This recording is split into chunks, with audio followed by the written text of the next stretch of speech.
radio check. Papa Echo November, good afternoon, read you 5. Good afternoon, read you 5 and 12, Papa Echo November.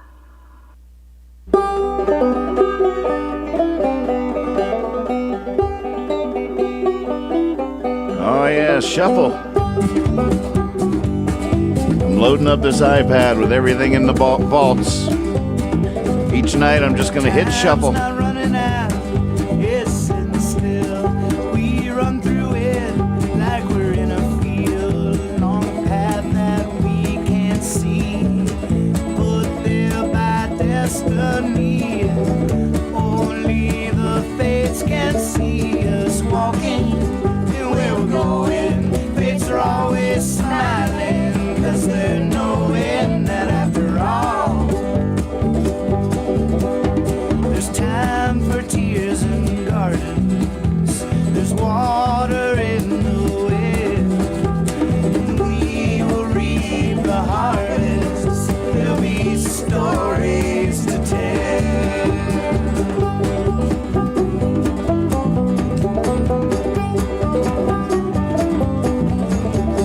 Time is at hand, at the fingertips, the full reveres the fallen sky and gallops by where Buddha sits and angels march 3 by 3. So let's make love, baby, you and me. Oh, only the fates can see us walking, and where we're going, fates are always smiling, 'cause they're knowing that after all,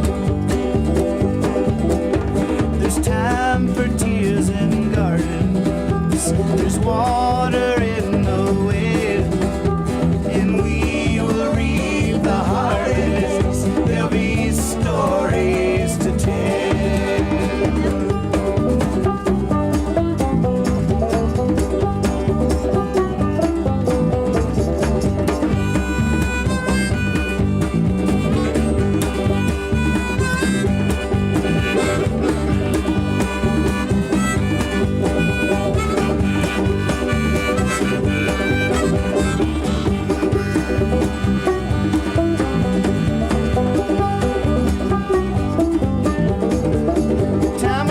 Time will tell, open eyes and listen well. The truth won't sound like a voice, and the lies won't ring like a bell, and some stay strong amongst the obese, fulfilling all the prophecies, and only the fates can see us walking, and where we're going, fates are always smiling, 'cause they're knowing that after all,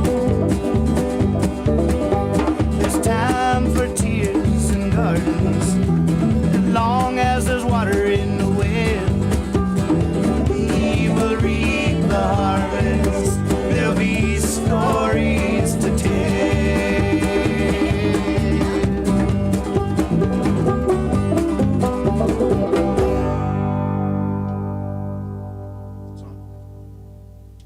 It's on shuffle. What's it gonna be? What's it gonna be? Oh goodness. Sweet Karina.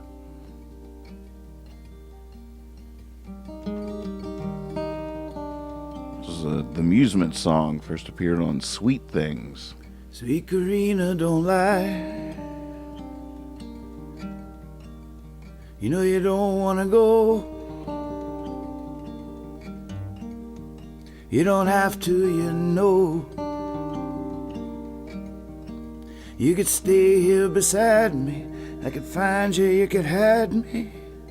Oh.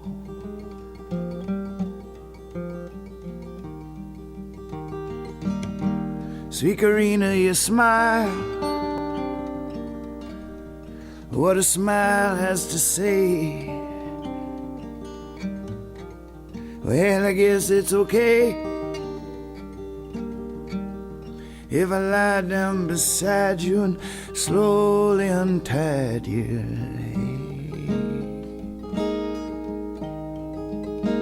Just save your money and I'll save mine. Save your quarter and I'll save my dime, and we'll dance about till the nighttime and lie around till the sun. shine.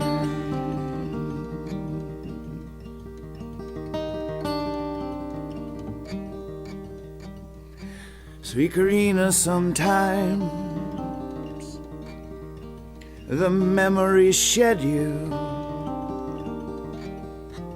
Oh, they do not forget you. They just let you be with me. It's true.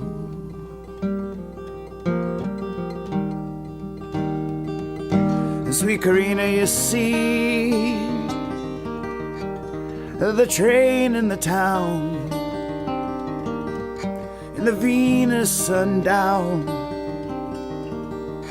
and all the books in the trees. Sweet Karina, you see me. Just save your money and I'll save mine. Save your quarter and I'll save my dime, and we'll dance about till the night time and lie around till the sun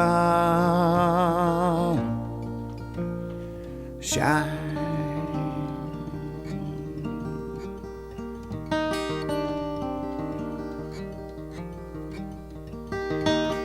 I have no idea what this recording is from. I can't even date it. No idea. Sweet Karina, be sure that the hard part's the only time you'll be lonely. It'll pass like the weather. We are together, you'll see.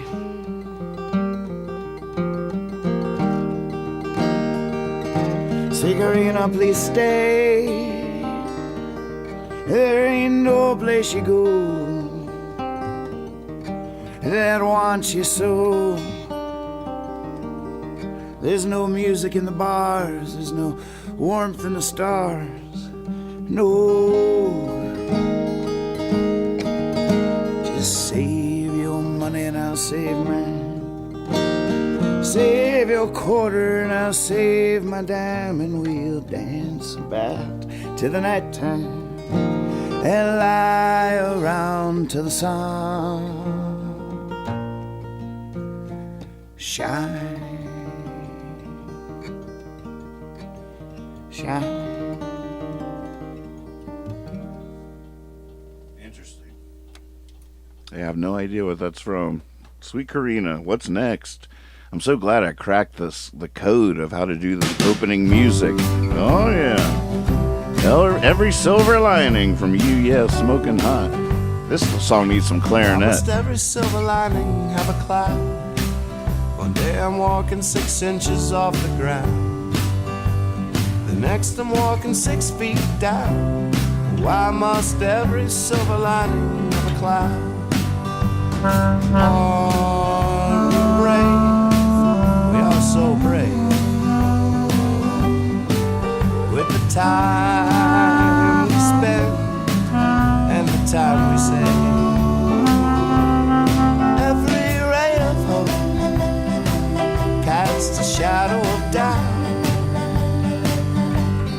There's one thing I know for sure that I haven't figured out. Why must every silver lining have a cloud? One day I'm walking 6 inches off the ground. The next I'm walking 6 feet down. Why must every silver lining have a cloud?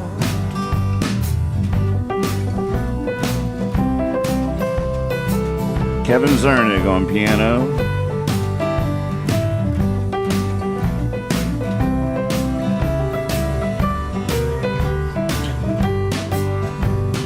Wise ones say, oh they say,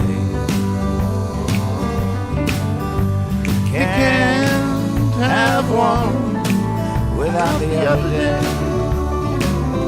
Okay, I give them that, but don't they think they should? Be something somewhere someday. That's how the fates do us right there. We are out of time. I've never wanted the wait screen to keep going so bad in my life. Figured it out. This is good. Good stuff. Good stuff. Yeah, I got all the archive. I'm just putting it all on this iPad. So far there's 500 and some songs. I have a long ways to go, several hard drives to add to it. But I'm going to fill it up with everything I have and then just hit shuffle each night. And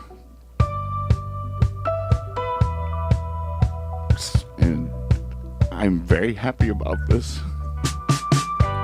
I'm back in my body, back behind my eyes. I'm back in control, I'm ready to drive. Back behind the wheel, are you ready to ride on into a field off-road, into the night,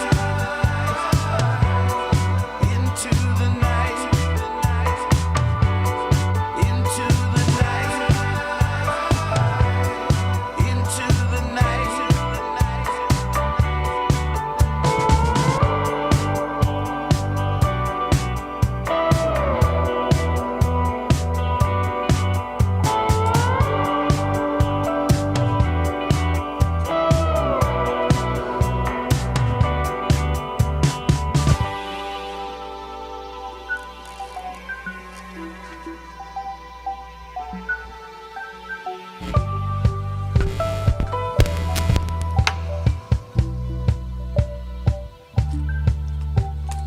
American Night Owl is filmed before a live webcast audience.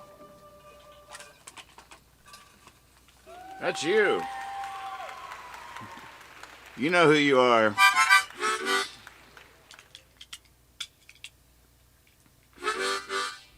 We're all out of trash. Sorry. You have to get your trash somewhere else.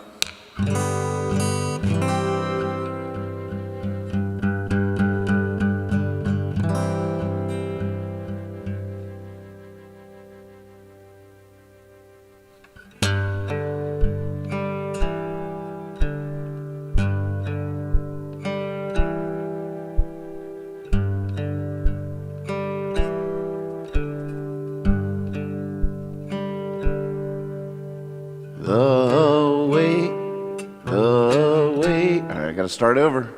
Dag nabbit. I'm always thinking of Andy now. He's making these highlights. We got all this stuff going on. We got full song playlist on our YouTube channel that you can listen to like a record that's ever growing. Live record. Live from American Night Owl. Hippie Fiasco rides again. And but I only want the full songs I only want the best ones up there. You know, I want it to, not just all of it. It just has to. I want it to be exceptionally good. I would say lucky if I get one a week, where I just really nail a tune, nail a performance. I don't know. We're eager beavers at the moment. But, it's something once you get in that mindset that the red light's on and that you're tracking this for eternity and this is going to be the take on the record, everything changes. The tiniest flub becomes exponentially larger. That's why I shouldn't think like this at all. It's the whole point of Hippie Fiasco in the first place, is that if we just get the red light going all the time, eventually we'll catch this lightning bug.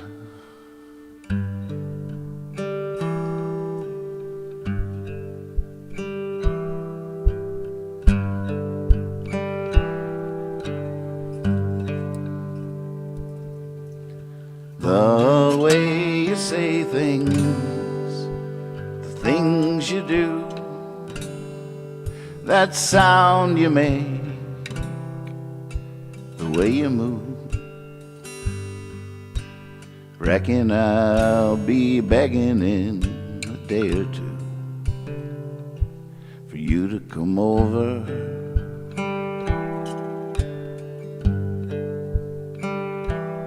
We can watch a movie on the floor. We can order things, they will bring them to the door.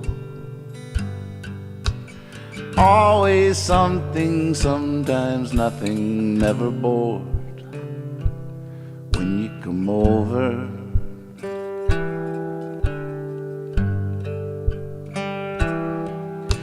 Hey, on the way, could you pick me up? Pack, cover me, and I will get you back.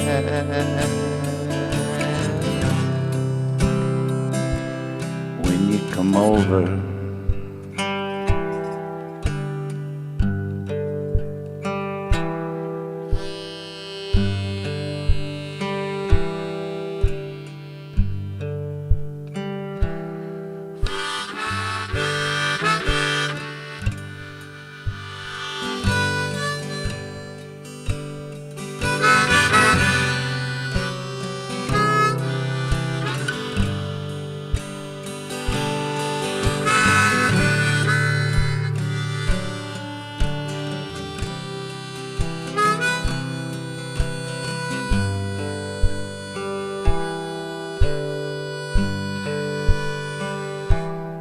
I live just across town, 2,000 miles. When you get here, we can just walk a while, or sit out on the rooftop and smoke and smile. When you come over,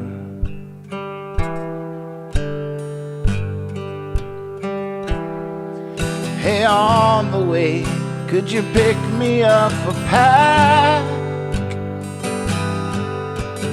Cover me, and I will get you back.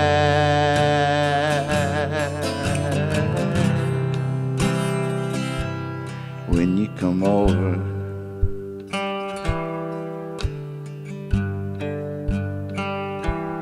when you come over,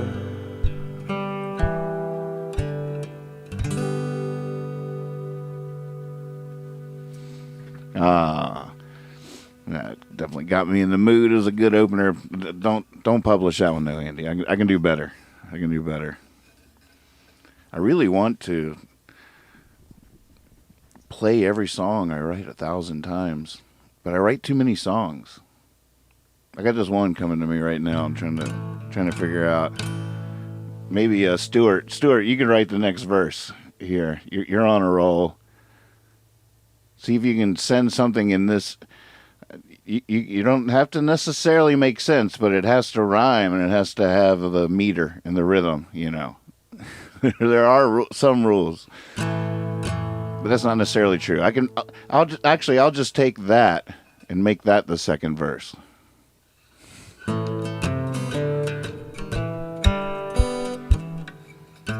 This is just coming to me.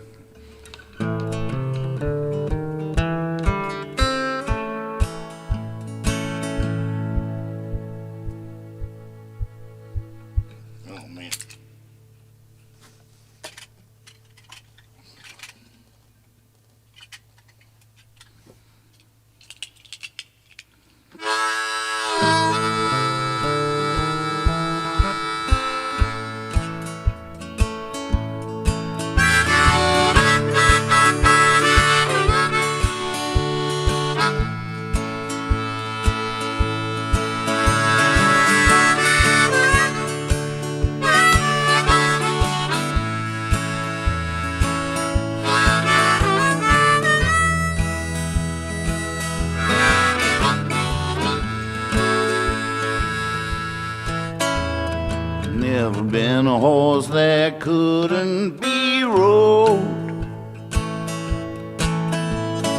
Never been a man that couldn't be throwed. Never been a place that you could call your own, unless you're willing to roll, unless you're ready to go. Oven-baked muffins with scholastic reader glasses. Oven-baked muffins with scholastic reader glasses.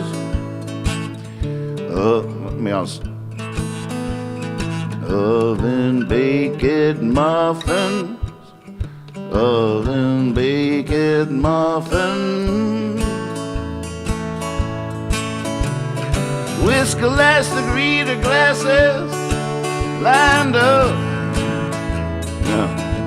The Scholastic reader glasses lined up at the door, awaiting delivery of 37 aardvarks. Now is the time.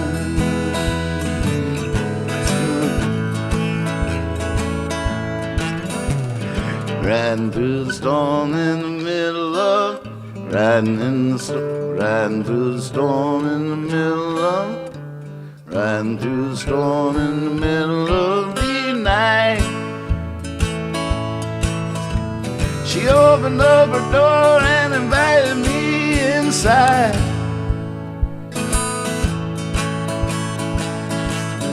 By the early morning I was beginning to see the light. Ain't no rough, ain't no river too wide, no road too rough to ride. Oh, I just figured that out right here on TikTok, right, Andy? I just came up with that line. Actually, I stole it, but I stole it. I stole it.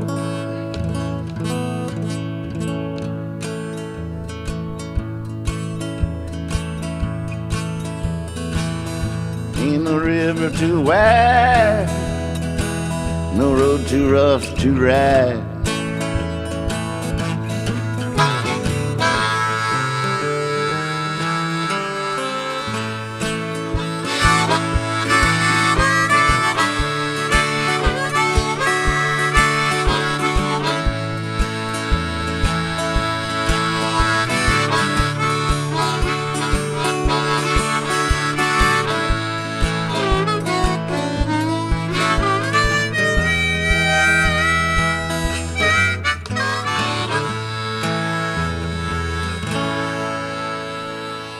Never been a horse that couldn't, never been a horse that couldn't be rode.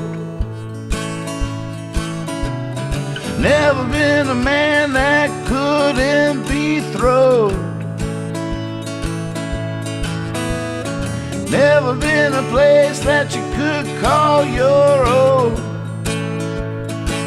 This you're willing to roll, this you're ready to go. Alright, is this another stab? Alright, rewrite. We did a little rewrite. Muffin language often does indicate and replicate nearby lampposts. I like putting the rhyme at the beginning of the phrase. However, quite often there's no intricate song of 42. Seems to be like that quite often. 42.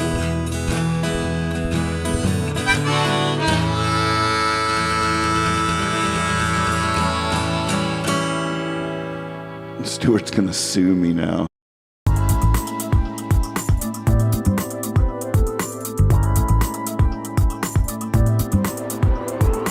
American Night Out.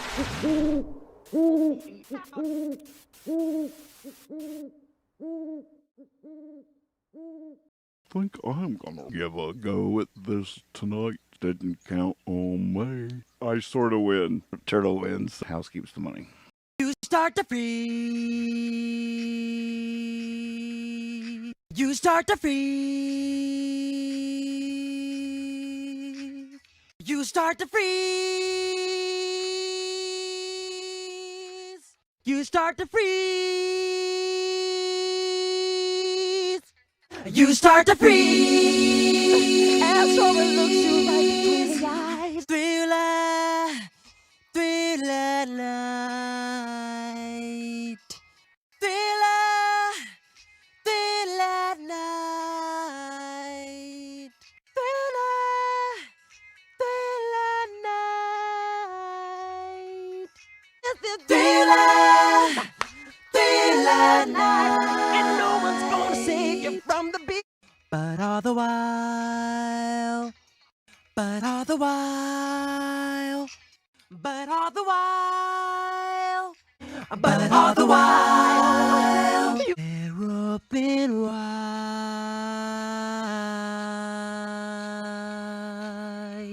They're up in wide.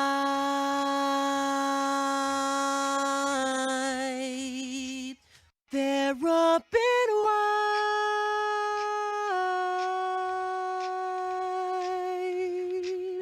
They're up in wide.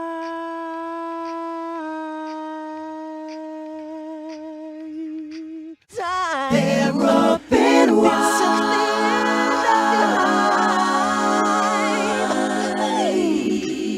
Killer, thriller, tonight.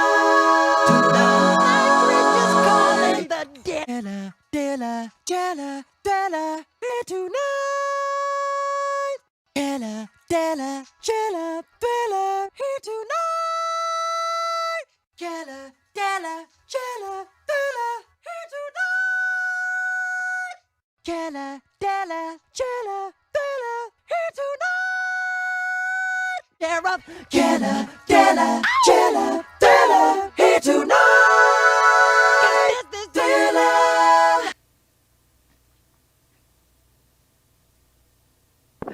It's very scary and very beautiful also, very beautiful. Tell some, make it stop. Hot sauce, tell some, make it stop. Make it hot. Hot sauce. Bravo, you need to make yourself a strong person. You are tough as the mountain, as the desert, you know. And there is no one on earth, no one in the universe which can hurt you, which can hurt your soul, okay? Yeah. You need to be strong. You need to be strong. Okay? Yeah. There's nothing in this universe more beautiful than this. Okay? Nothing. Okay? Make it stop. Hot sauce, tell some. Make it hot. Oh, I love you.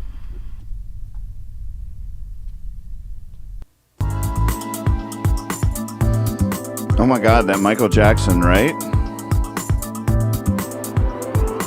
American Night Out. Doesn't it make you want to just like open up a project right now and mix something crazy? that's what it makes me want to do.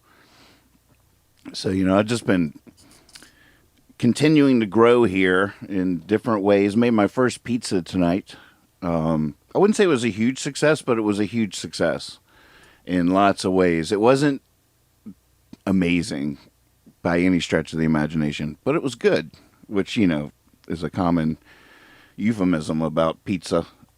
And but at the same time, I made this from scratch, and I think I learned a lot in the process. But it's also the first time I've ever used yeast. You know, it's the first time I've ever really kneaded a dough, and I kneaded it bad.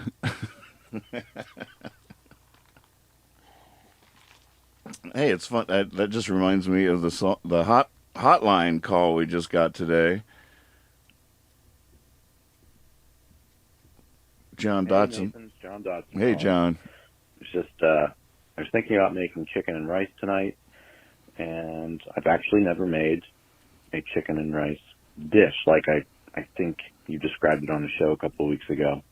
And you've obviously got your song, but I just started to think, oh, wouldn't it kind of be cool since Nathan throws a little bit of everything of his life into his show, if he could somehow throw in some cooking into his show? Maybe not live cooking, but recipes, or it's just an idea, just throwing it out there. Okay, see ya. Well, I like the way you think. I like the way you think.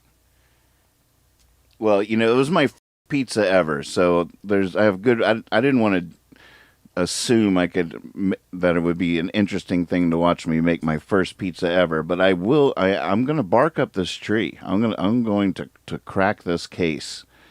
You know, one of the obstacles that we have is that we're trying to make it gluten-free for Kethera.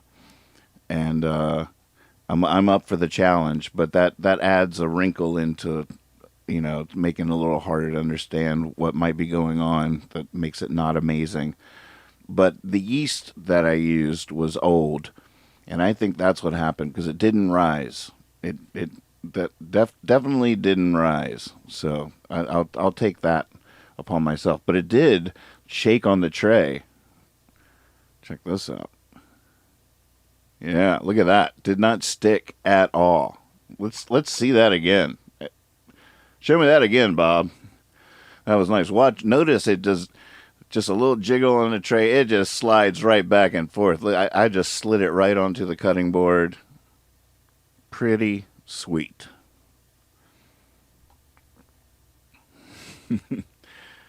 Not all progress is good progress. That's one thing that we all know full well. Another area of progress is I had a breakthrough on this cigarette rolling machine.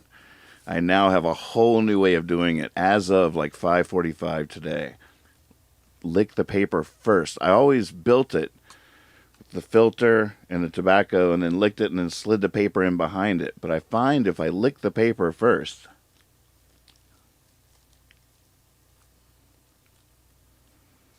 might be hard because I'm doing a show now and I'm all nervous. But see, I lick the paper first.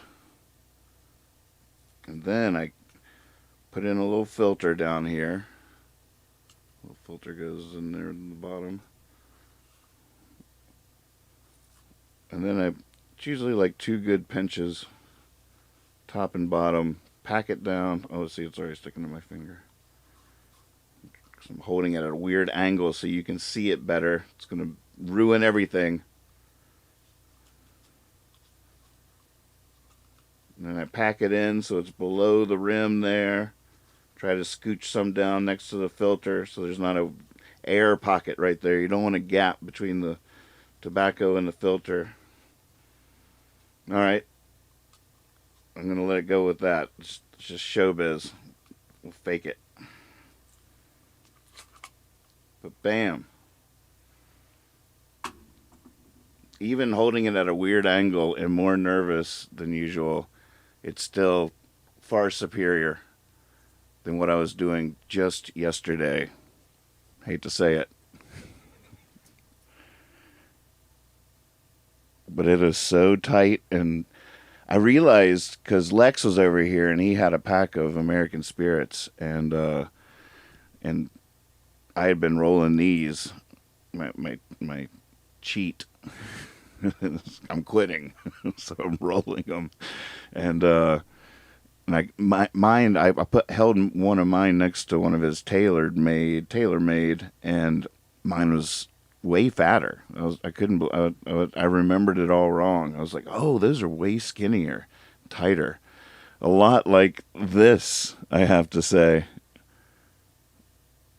So there you go. Here's a little breakthrough. Teachable moment.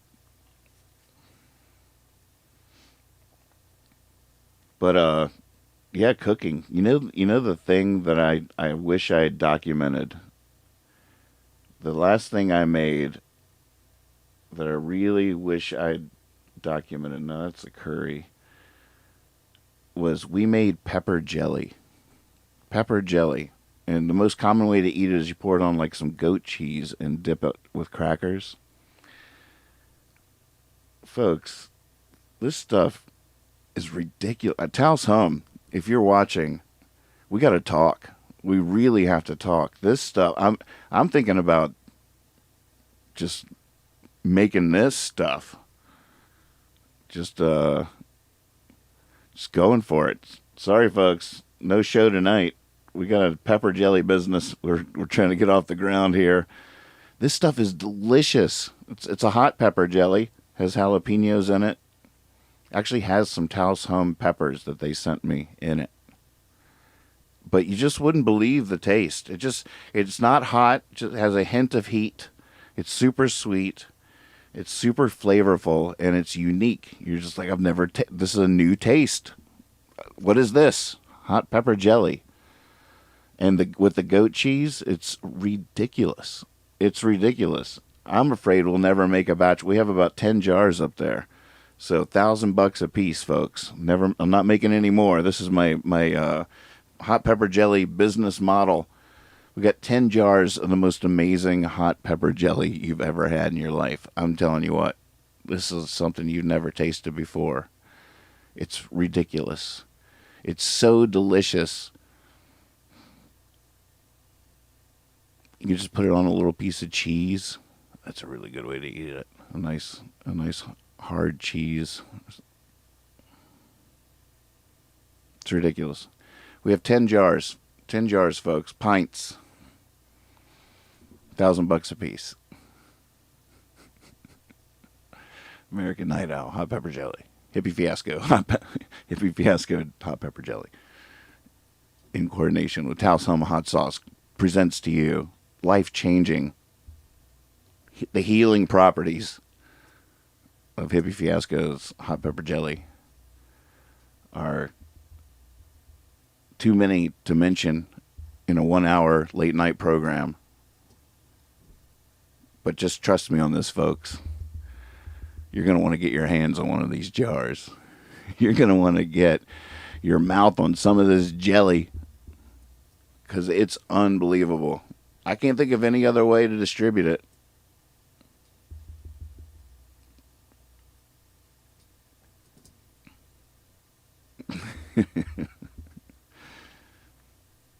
So what was that crazy long, Adrian, not to call you out or anything, but was that a spam? That long chat last night about being stalked and stuff? Was that you? Was that a cry for help or a poem?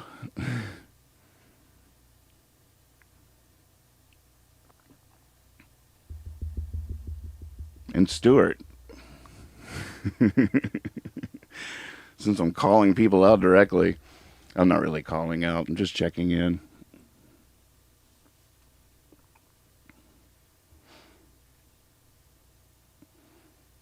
Stuart, you're fine. I was just gonna ask. I was just daydreaming earlier. I was like, I wonder if he would be willing to break character. At this point, he's so invested. What would it feel like to break character? I don't think I could do it if I was him at this point. I'd keep the Pelican briefs coming. I've actually downloaded some pretty great Pelicans. Just saying, I'm gonna add them to the weight screen situation.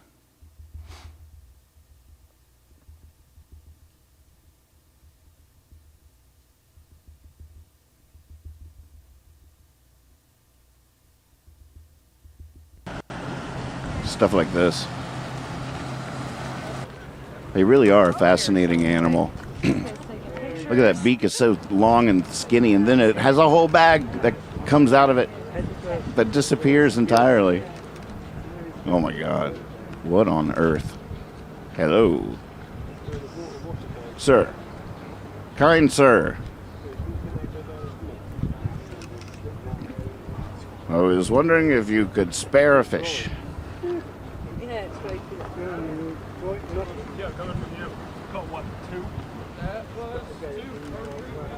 He said, I sell fish. I was like, I'll buy one. He's like, no, I sell fish. I said, I'll buy one. How much? No. I sell fish.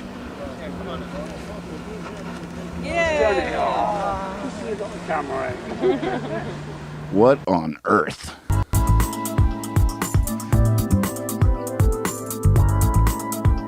I'm not going anywhere. Oh, man. So what's going on? Oh, right. We're supposed to be cleaning up the request list.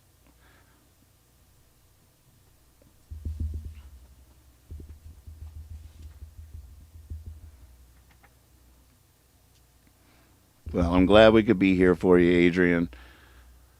So let's just summon Percy forth hither. Tell us what's on the request line there, little doggy. Oh yeah, ruins we can scratch off. Ruins we checked. I left Welcome Back Cotter on there. I looked at it earlier. I left it on there just because we didn't really do the song. We learned the song Tuesday night, but I was really just searching, and so maybe we learned it good enough to sing it. Just, I don't know. I put it on there just in case. Goodbye America. How do we do that?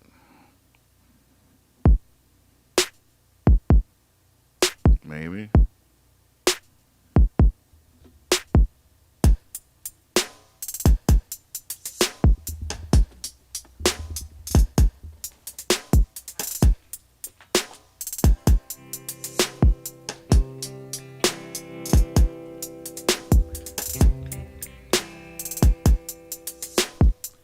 Goodbye, America. That's a little slow, I guess.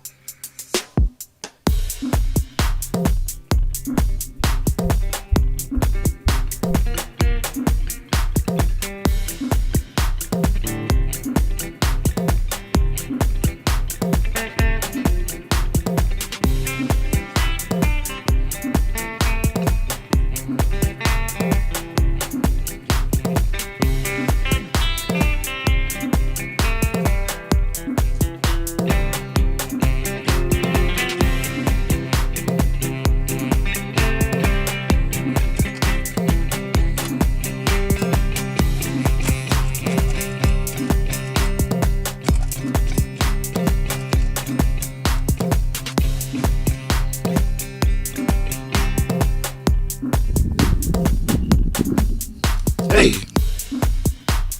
hey, hey, hey, hey, hey, hey. Goodbye, America, Auf Wiedersehen, I do.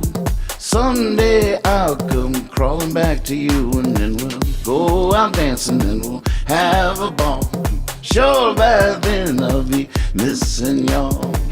Goodbye, America, Auf Wiedersehen, I do. Someday I'll come crawling back to you, and then we'll go out dancing and we'll have a party and we'll... Oh, wait, it's so hard. We got it.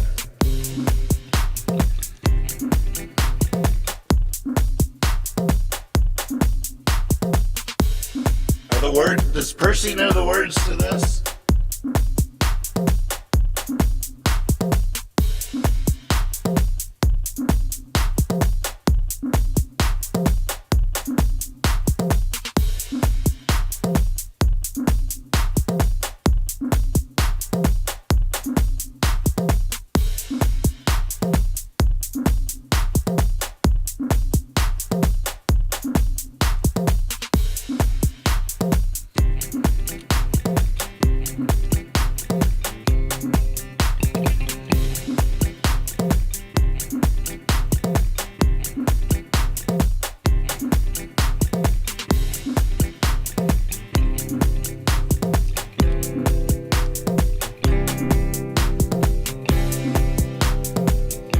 Percy doesn't know it if Percy doesn't know it.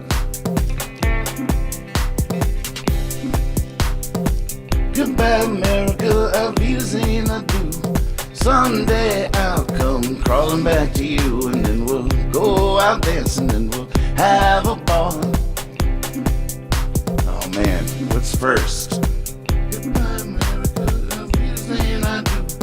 Someday I'll come crawling back to you, and then we'll go out dancing and have a ball. I'm sure by then I'll be missing y'all. Goodbye, America, Auf Wiedersehen, I do.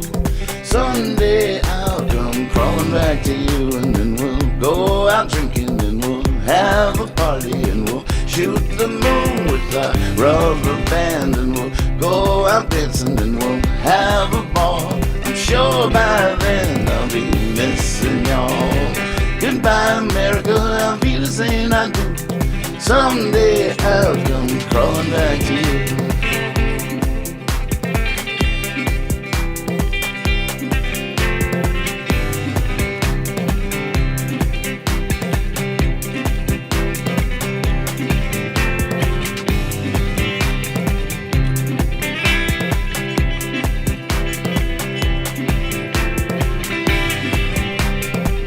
Find somebody that can play guitar. We'll throw him in the air and make him a star. And we'll go out drinking and we'll have a party. And we'll shoot the moon with our rubber band. And we'll go out dancing and we'll have a ball. I'm sure by then I'll be missing y'all. Goodbye, America, I'll be the same I do. Someday I'll come crawling back to you.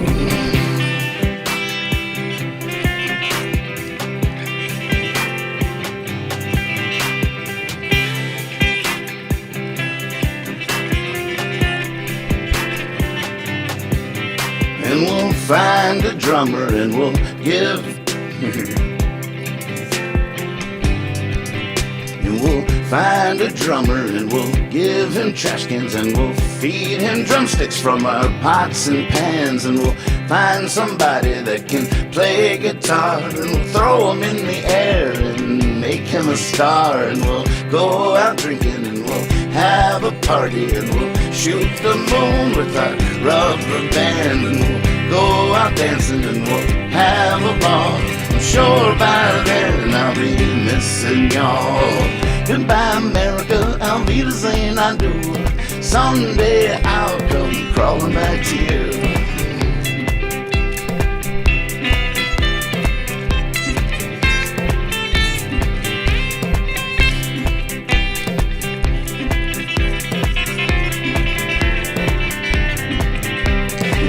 Find somebody that can... Oh, wait, I got it. Then we'll find a banjo while we're dumpster diving. It'll be right on top of the accordion. And we'll find a drummer and we'll give him trash cans. And we'll feed him drumsticks from our pots and pans. And we'll find somebody that can play guitar. And we'll throw him in the air and we'll make him a star. And we'll go out drinking and we'll have a party. And we'll shoot the moon with our rubber band. And we'll go out dancing and we'll have a ball. I'm sure by then I'll be missing y'all. Goodbye, America, I'll be the same I do. Someday I'll come crawling back to you.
these other songs would work to this beat here.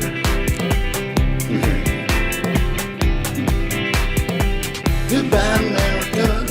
Oh, it's 2:16. Oh my goodness.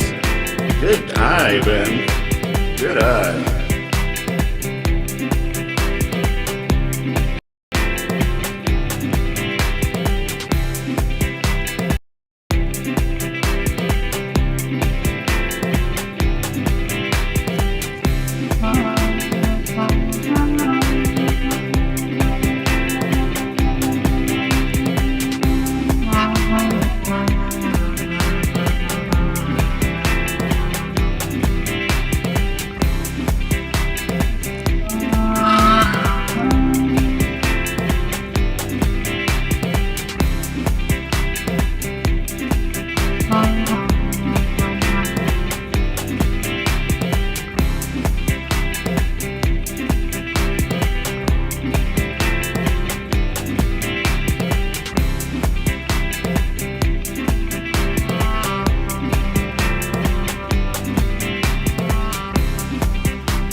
Well, at this point, I have to say, I guess the 216 feeding somehow has been, I know it worked at 6 o'clock in the morning, and I said the 6 a.m. is still going strong, but the 216 snack seems to be off the timer. This is 2 nights in a row that it didn't happen, so yeah, I'll have to look into that. I didn't investigate further. I thought it just got unplugged or something. Oh well. Well, anybody that watched last night knows that they got enough last night to hold them over tonight.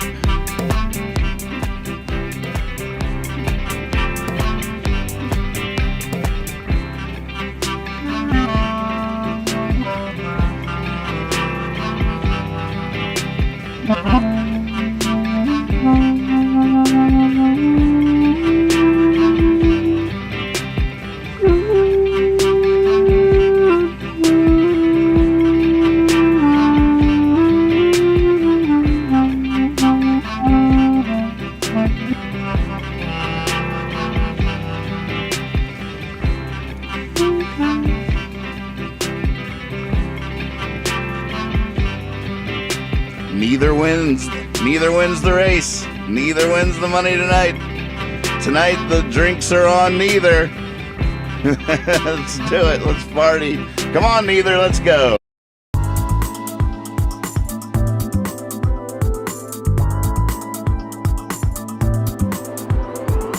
American Night Out.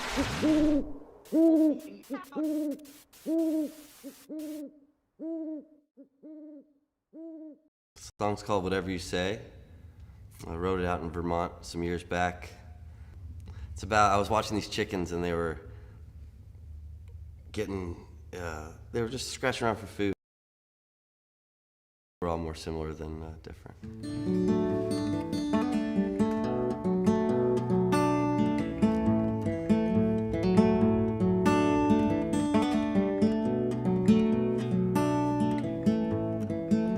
'Cause I'm on the left and you're on the right. I'm on a wire up all night. Chickens in the dirt, we're all scratching for food. There's one for me and there's one for you.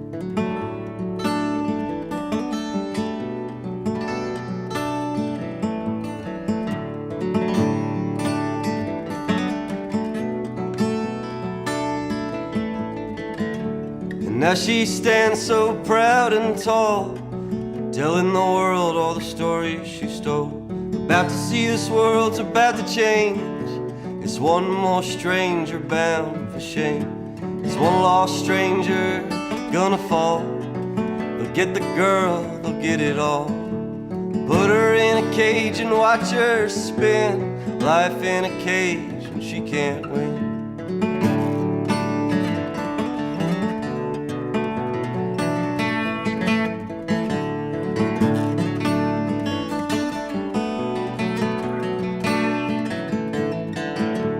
Whatever you say now, whatever you like, I'm all wrong and you're all right.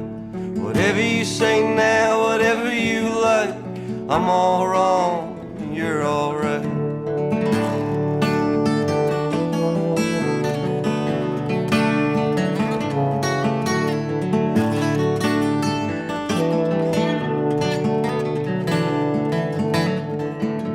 Slowfoot Jack from Ohio, he ain't got nowhere to go.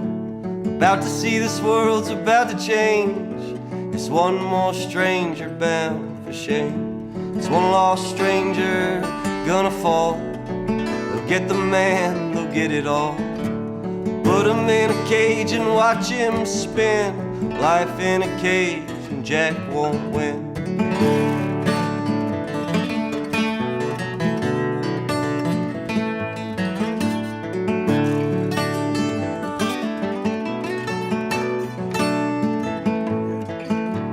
Whatever you say now, whatever you like, I'm all wrong and you're all right. Whatever you say now, whatever you like, I'm all wrong, you're all right.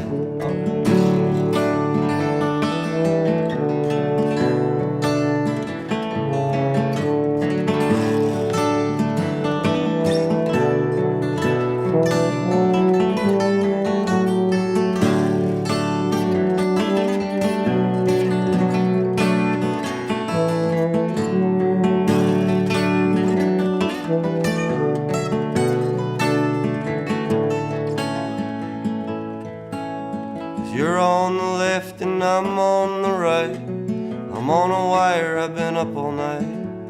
Chickens in the dirt, we're all just scratching for food. There's one for me and there's one for you.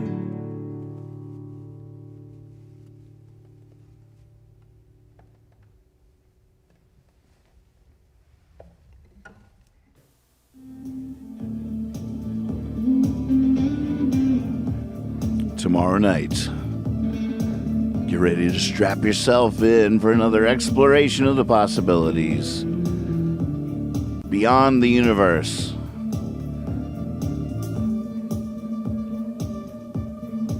Lies the whole other verse.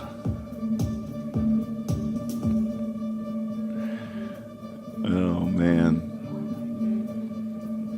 Well, tomorrow night, 11:30 Eastern Standard Time. You guys are beautiful. Thanks for watching. Thanks for hanging out.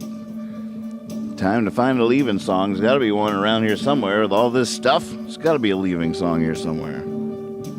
Hippie fiasco.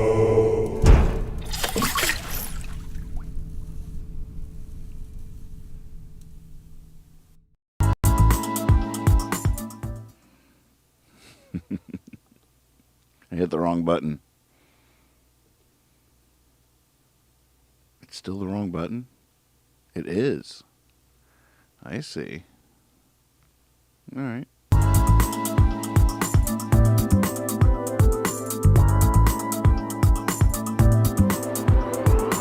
American Night Out.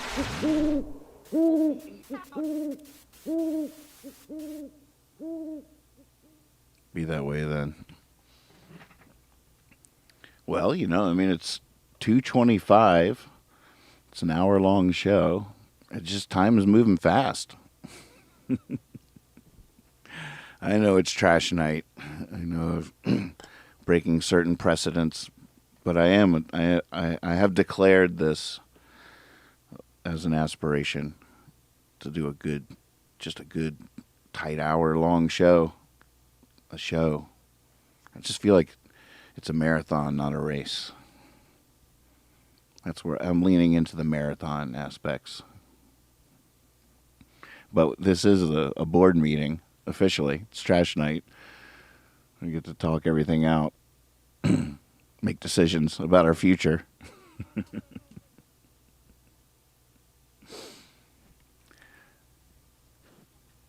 You know, a lot of times, you know, I have every intention of keeping it at an hour, and time gets away from me, and I look up and I'm like, whoa.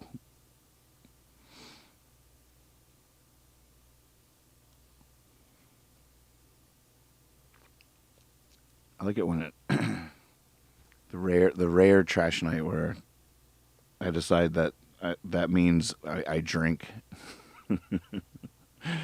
Those are always fun. Those could never be an hour. That would be dangerous. See, now then I would be putting myself in jeopardy, in actual harm's way. So, just by union rules, that would have to be a 2.5 hour show. If he's gonna drink, it's gonna have to be a longer show. Just because he probably won't make enough of an ass of himself in the first hour, or he'll die trying.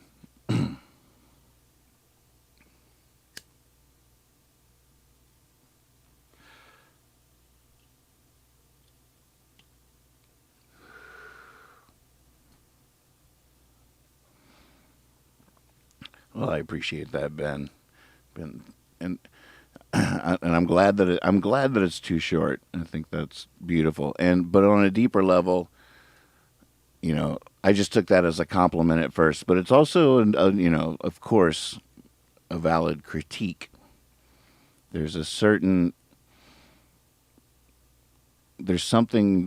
way different about because the original Hippie Fiasco was 24/7, so that's where a lot of the ethos came from and the idea of it, and a lot of sharing creativity and like writing songs on the air, like all that kind of stuff. Like that, you try to force that into an actual show, and it sort of falls apart. It can't really be forced. And when you do the kind of shows where you just sort of go live and you don't know how long you're going to do it, and you're just sort of singing songs and messing around and doing whatever comes to mind, and then, you know, writing stuff and recording stuff, and you might be on for 6 hours. Who knows?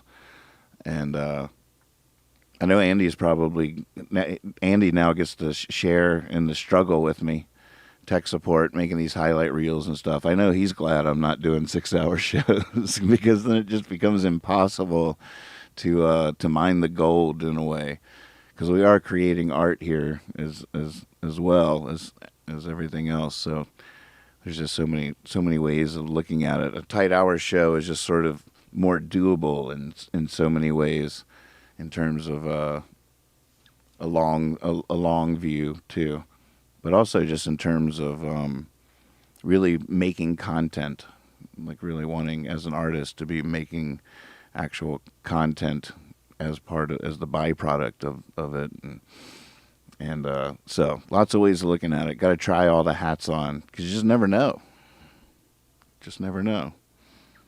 That was a pretty sweet Goodbye America, though. I want to do that again. I want to do that with Lex. I don't think Lex and I have ever done that. His voice is on the recorded version on the record, Goodbye America. I don't think that's on Spotify either. I don't think any of the ones I've made. See, then there's that part of me that thinks about all these records I want to remix and stuff. I'm like, oh, you should stream that. So there's just so much going on. I don't know. What do y'all think? We're trying to figure out how to teach Percy how to do polls. We've gotten some clues. We're a step closer to being able to do poll questions, but it's a little complicated. It's a case we're trying to crack. But I feel like he's going to need to be able to do yes or no questions and like a multiple choice, because we make some big decisions. And we need to organize that.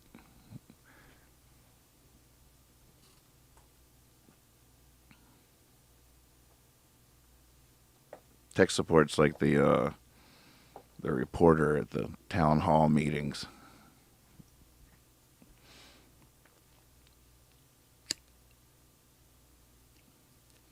24 hours is a little too long. We got to find a happy medium somewhere between 1 hour and 24/7.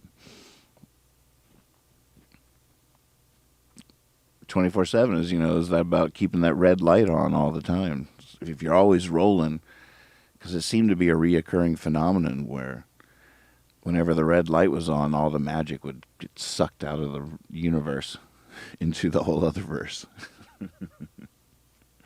But it just happened over and over and over again. I was like, something would happen musically significantly in my life, and I'm like, did anybody get that? Like, that was the coolest thing I've ever been a part of, and nobody ever got that. And then I would go pay all this money and go into a studio and then end up with something I can't even listen to. Be like, God, that's what we sound like? Damn it. The red light. So by the time Hippie Fiasco came along, it was just a revelation to me. I was like, oh, shit, if we just leave the record light on 24/7, and we're bound to capture those moments I know are going to happen, because that's why I'm still here. It's because of the magic.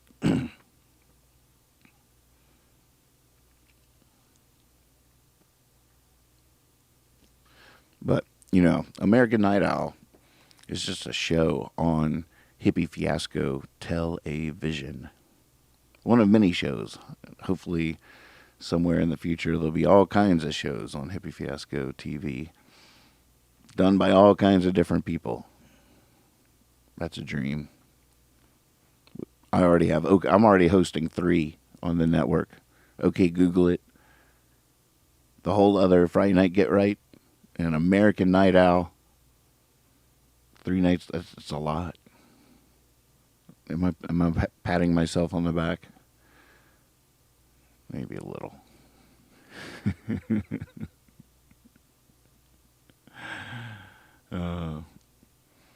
Loving every minute of it.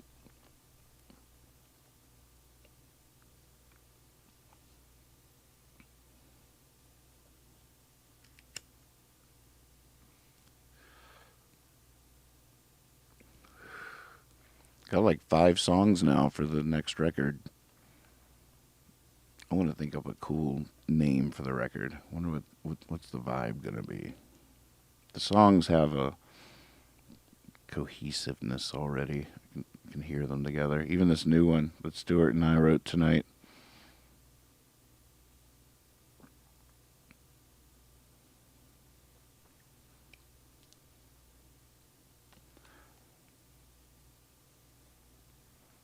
All right, what do we have left on the request list? Let's take a gander. Butcher Girl, Before You Were Born. Rules. That's still a funny one.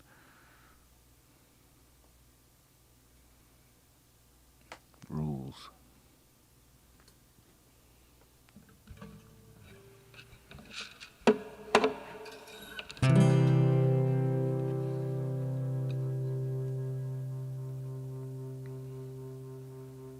Maybe I should try it on piano.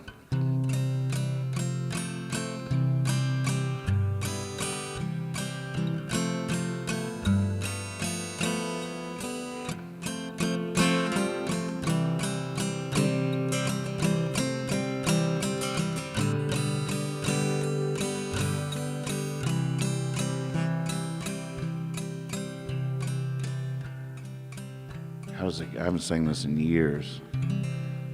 Oh.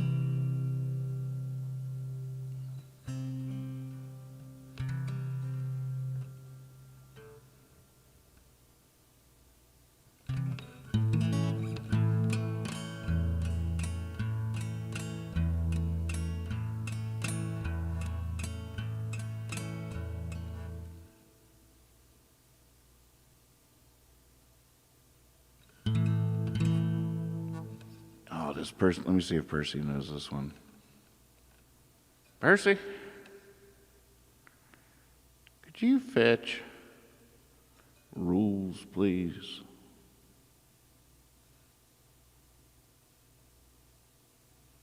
Oh, he does. Yeah.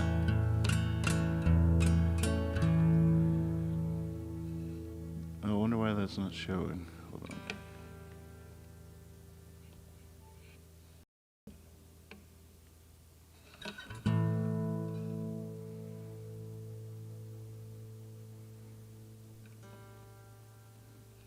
Let's see, maybe we can pick a different look.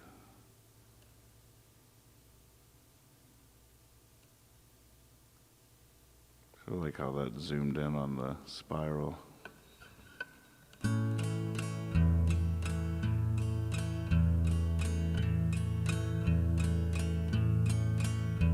It's so hard to say goodbye to the nightcrawler poet, the one who can't help it 'cause he's drunk. Keeps saying I'm going straight in the morning, but I'm always stronger in the morning than I thunk. I've seen it happen, I've seen it happen, seen it all come down in the rain. Rules are for the wicked, here we go again. But I don't want to be like the sober, of the mystery they haven't the clue. But lately I can feel it in my body, it don't do what it used to do. I've seen it happen, seen it all come down in the rain. Rules are for the wicked, here we go again.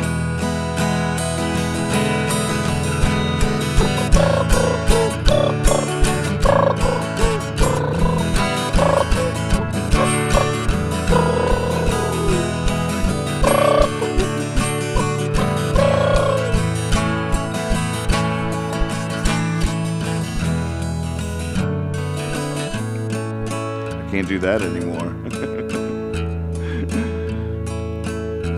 Oh Lord, all my clean dreams are boring as hell. Just one more day, eternity. And even if I do become the man of her dreams, then who is going to be me?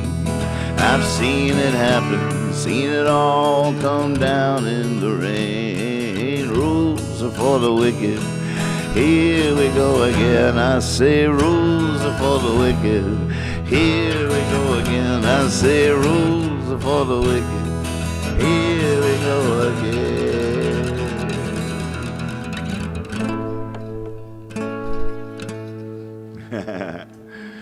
Woo.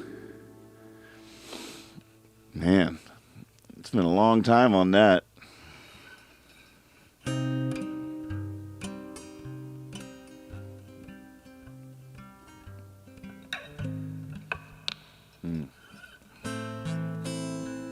I got my creative juices flowing a little bit there.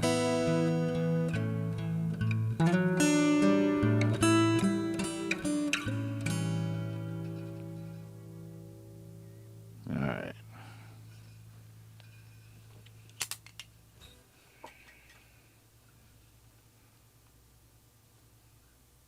Oh, I made this mistake last night. That E looks like a C. That E, the middle bar of the uppercase E wore off, so it's just a C. I got all the way to the piano and realized that's not a C harmonica.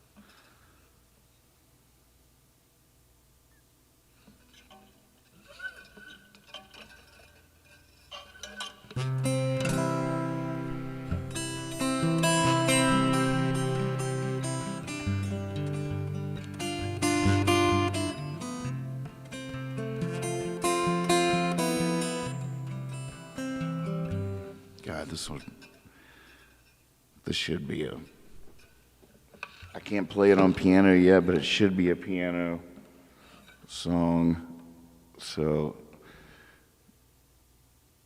since this is band practice, see, that's the thing. That's where the hour is this an hour-long show or is this band practice? And that's a serious question, because if it's band practice, we need more than an hour. I'm not going to be ready for Carnegie Hall. Now, if it's an hour-long show, that's right up there. That's the length of most of my favorite shows.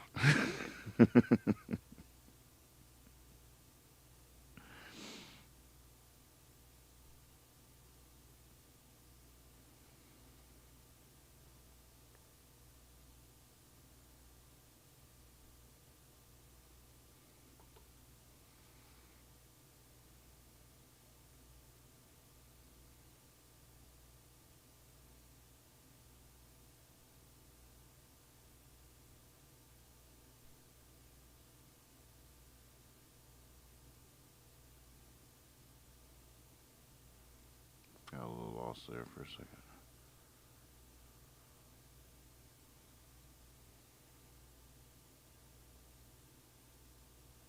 Yeah, that'll work.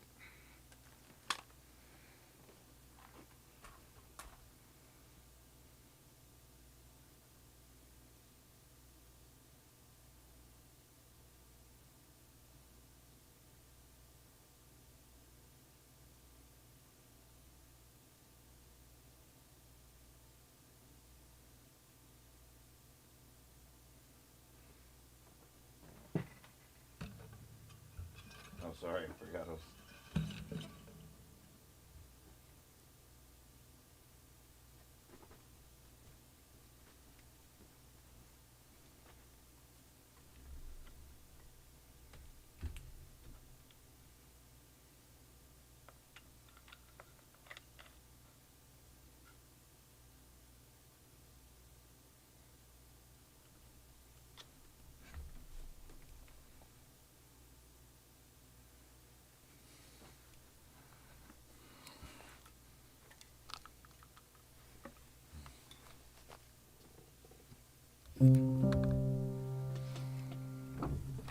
All right, give me a second here.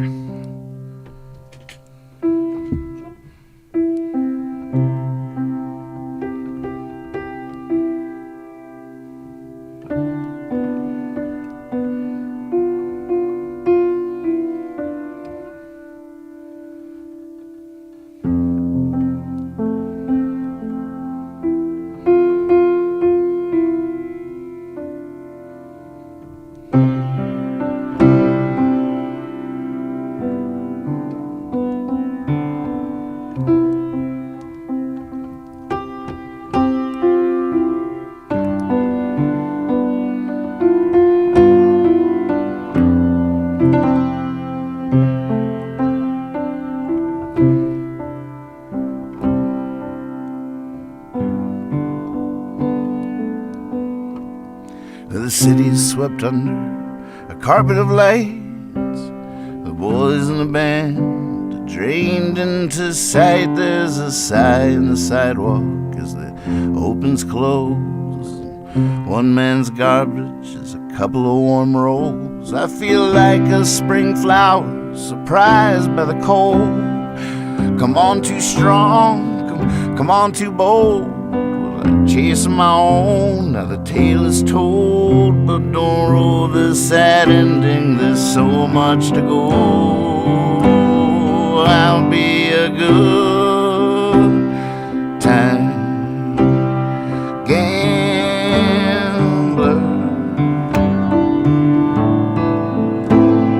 guitar picker.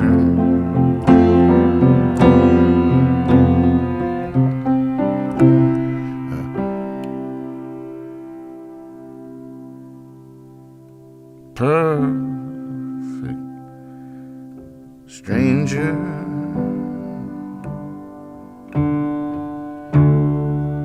a lonely trickster. By the storefront windows I walk by myself. I could float down the gutter to the ne'er-do-well. I could go down to the playhouse where the lovers meet and see who sits alone and take a seat. Well, I tell myself we'll flip a coin to choose. Heads you win, tails I lose. The tails I hop the gutter, 'cause the baby I need, she's down in the well, ne'er to be.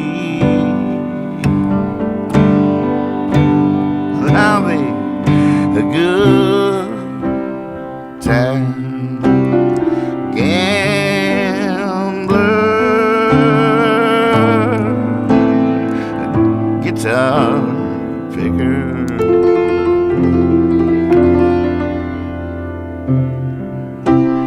perfect stranger, lonely trickster.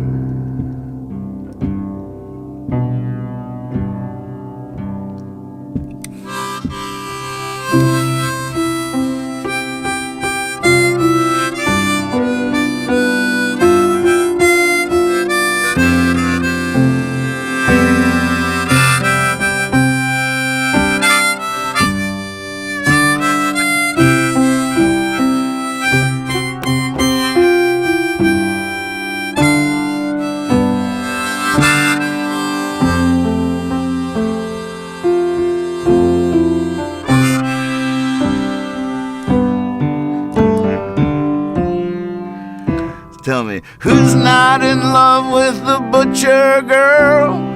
How many men leave their mark on the world? And out of them that do, how many deserve to be whining and dining and holding her? Go ahead, let my love fall flat and seem dumb. I need a reason to go, I need a reason to run, I need a song to sing, I need a tune to strum. I face my home and east as I hold out my thumb.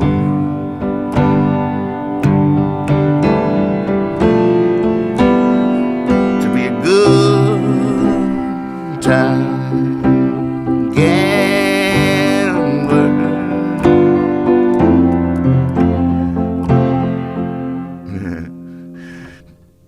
a good time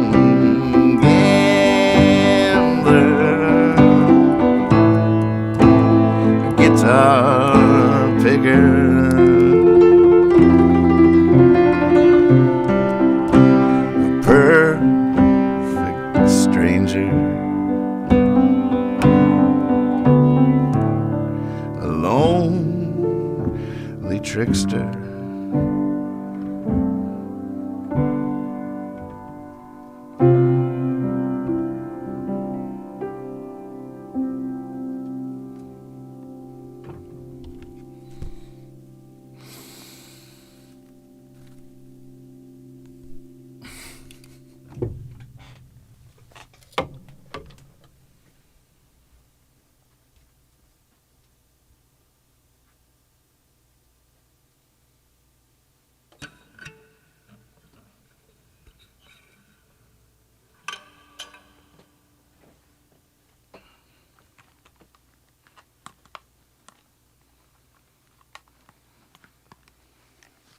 Well, that was fun.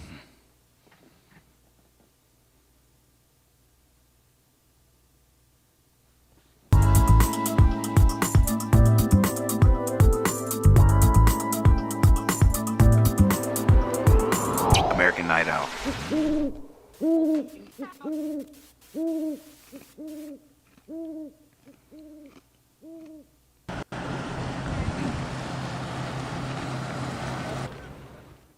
And just like that, it's 2:49 already.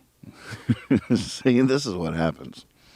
2:49. Still trash night. I got to get the trash together. I got to clean out all these litter boxes. I got to finish that song. Never seen a horse that couldn't be rode. Never been a man that couldn't be throwed. So I feel like I wasn't trying to silence Adrian or Stuart, but I haven't heard a word from them ever since that was a hard call. I didn't know. I don't as the host. I'm new to all this as a host of a show and sort of holding up the tent pole that we gather under. I know there's responsibilities that come with that, but I don't know what they are or how they are best implemented. And I probably am incapable in some ways of doing what I'm supposed to do, but I'm not incapable of thinking on that.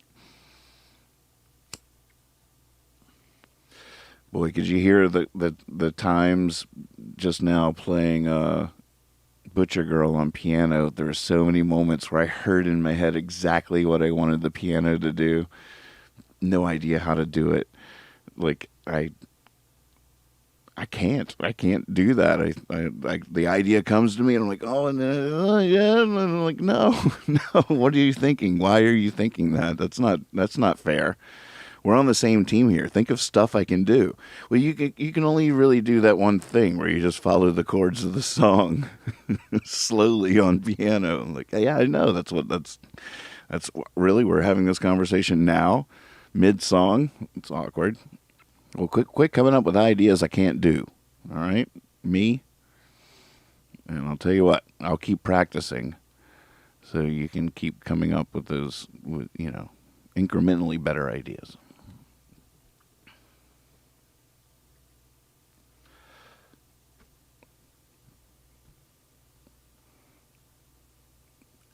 Yeah, I mean, can I go out on I have a theory as a sleuth on this case. Does anybody else have this theory? Oh, y'all are voting band practice. It's because it's 3 in the morning. It's 3 in the freaking morning. But you better be practicing down there. You said it was practice. Sounds like you're partying.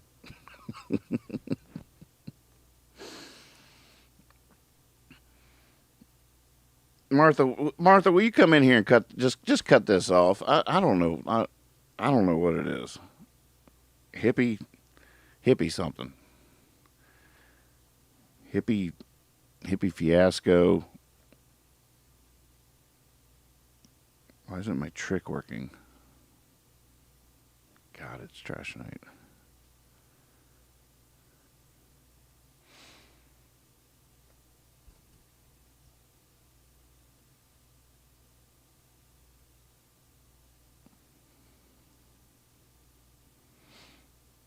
See, I don't, as a moderator,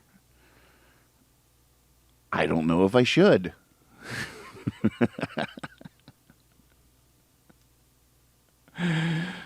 But I'll probably be, so confused in this ambiguous terrain to such an extent that I'll never have a successful YouTube show.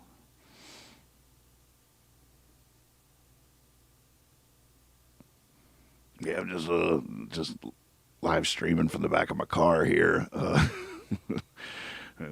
got a tenor sax recently, so I've been live streaming from the car lately.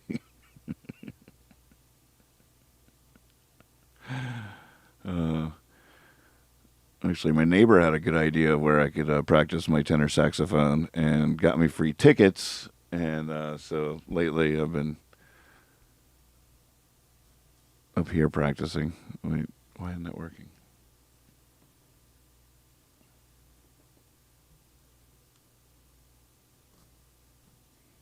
That's supposed to put me on the moon. Lame. I've seen you work before. Find face, it says. Right here. Look at my face.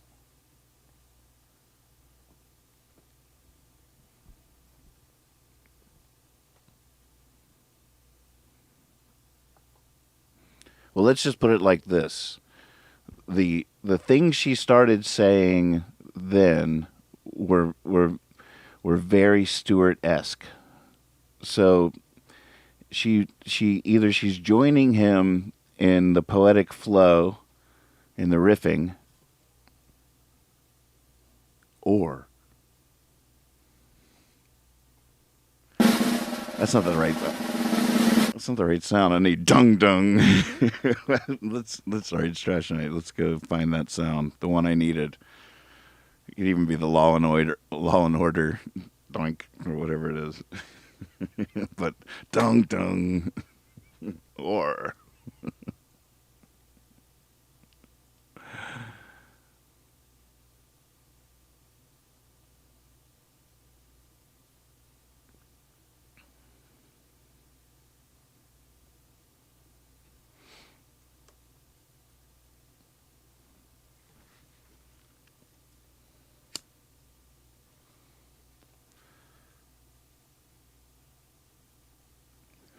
need like some thinking music.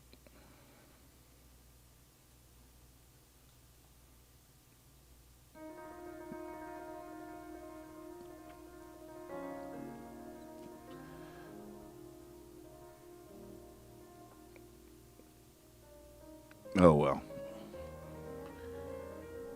I just want everyone to feel safe and free to be themselves, and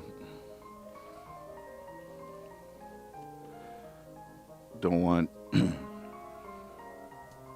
we're all vulnerable in these online communities, and just how fragile they are can be too soon revealed sometimes. On the other hand, we're all adults. We're all grown-ass adults.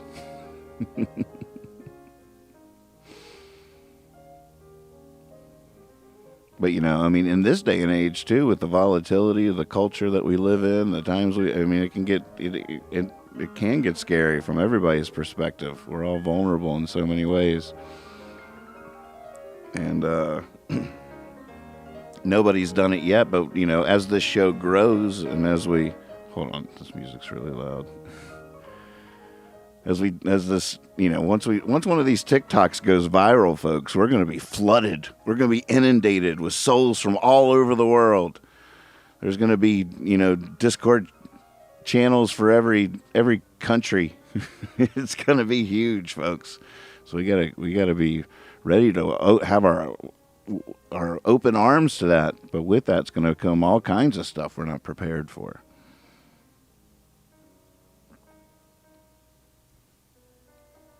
And there are, there are troll energies, and because you could actually, if someone was malicious in their intent, it would be really easy to disrupt, to throw this entire thing off the rails. It could be done. I'm a super sensitive. I wouldn't say fragile, but I am fragile in a way, in that I'll just stop doing something if I feel like it's hurting somebody, or if it's just I can't understand it. I mean, it's and we're all like that. We'd all stop watching if someone started harassing us or someone was stalking us. We wouldn't come here anymore. It's a fragile, vulnerable thing. Not to make too much of it, but to acknowledge it. And when it gets to the point where you get callous about it, at this point, like, I watch people on YouTube all the time, and they're banning people right and left. They'll ban somebody for the first toxic comment. Out, you're gone. And I'm intelligent, so I can fathom that, but it's interesting to think about how, where we are now. It would be a really big deal to ban somebody. I would have to think about that. Would be so, I wouldn't even know how. I wouldn't even know how. And then how does it even work? I don't know how that works. But, if they wanted to change their names and get another account, and I'm just affected by everything, all the chats and stuff like that. I would, but as if it's just flying by when thousands of people are watching, then it will be hard to really engage. It'll probably just be, I'll just be seeing Magpie and Swabertooth and Beans and Ben and Amy in our little room. Now. And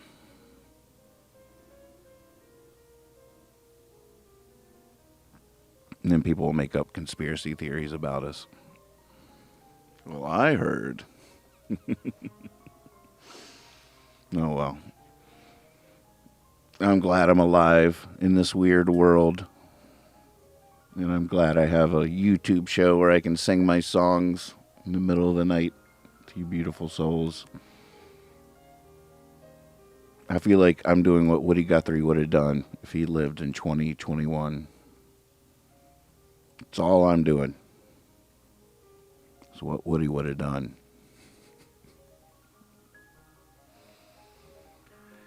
And I guess now I got to go write that song. It already rhymed. Maybe that's the next verse for my new blues tune.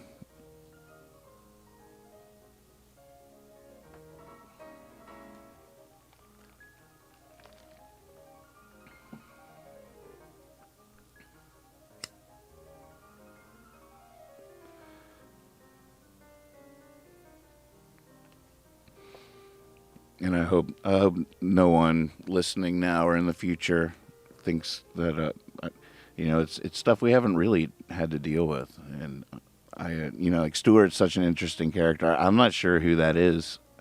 I don't think I know him. Definitely not well. And from the first time he watched was putting that poetry out, and it just didn't make any sense. And at first you're like, wait, are we being spammed? Is this a real human being? And you couldn't quite tell. And then, because there's bots that do this stuff too. And you're just like, wait a second, is this a bot? These days you really don't know. And, if you're deciphering the clues of Stuart's Pelican Trail, what conclusion do you really ultimately arrive at?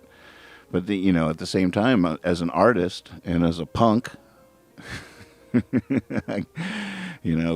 Banksy's the only significant visual artist of our generation. Well, maybe it was too bold a claim, but it's not like it used to be.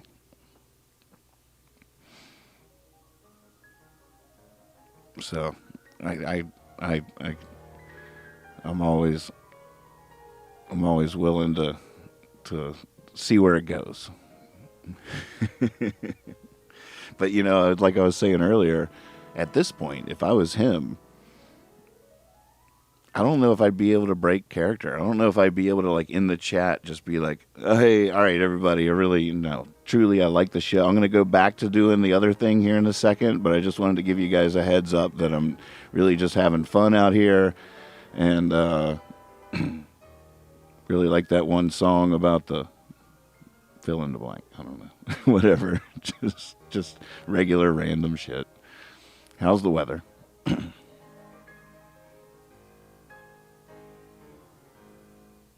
Oh, Amy. Nothing. Well, I guess the thing that happened was last night at the end of the show, there was this really long post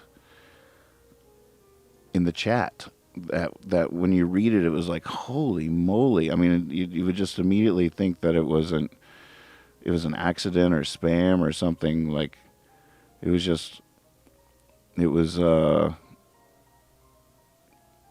you can scroll back on you're not in Discord. Go look at, you can see it on Facebook probably. But then I don't know, it was so, like, it was talking about being stalked, it was talking about, there's just a lot of anger in it, a lot of threats, and a lot of, I don't know, it's just like, whoa, what the heck is that? So then I just talked about it out loud, because I'd rather talk about it on the show than anywhere else. And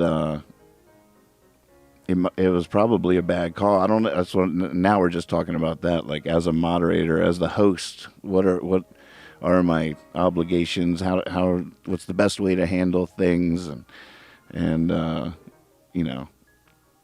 it's a trip.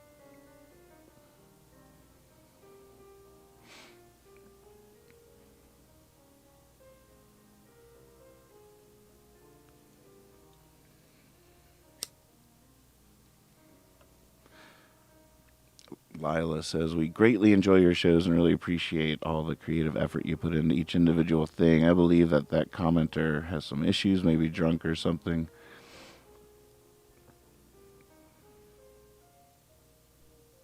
Yep. We all have a lot to get out. It's not always pretty or easy or comfortable. I just want to know, like, what's real. I just want to know what's real? I'll never know that. I've always wondered that. Don't worry. You guys are not the whole inspiration for that one. My whole life, I've always had this like weird sensation that would hit me at strange times that it wasn't real. That there's just no way it could be. That there's just no way that this could be real. All of it, the whole thing. But it's just like it's almost like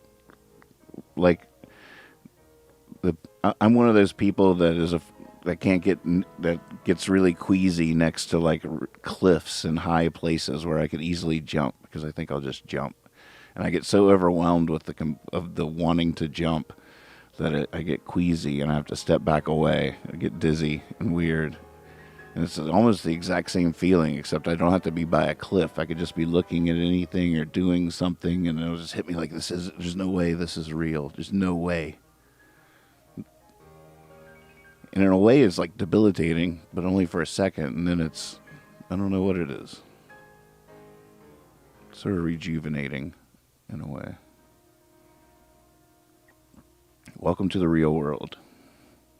So, I'm not trying to sit here and convince myself I'll ever actually know what is real.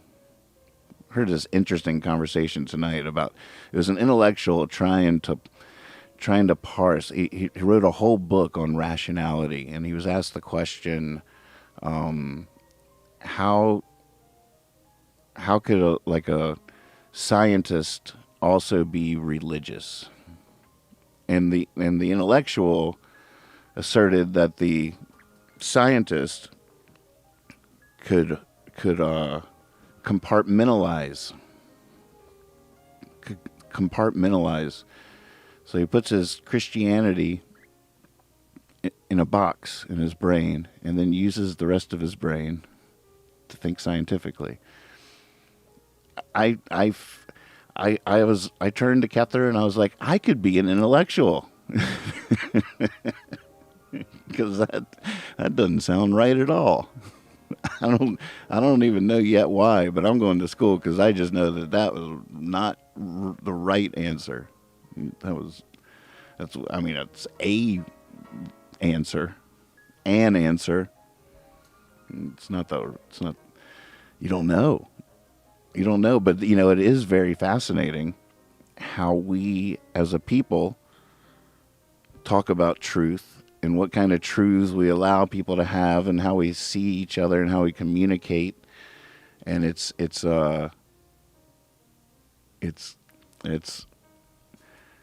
Truth is a very interesting one.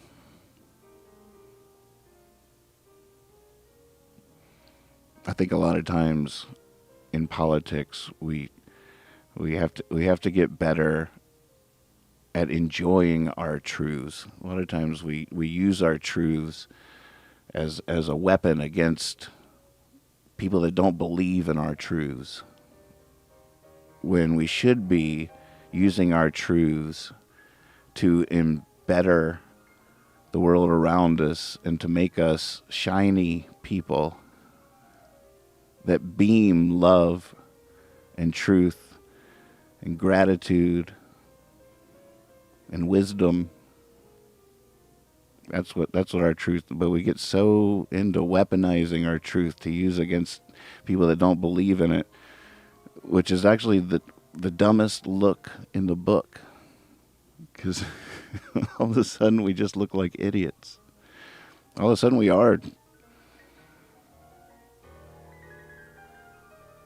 It's fascinating.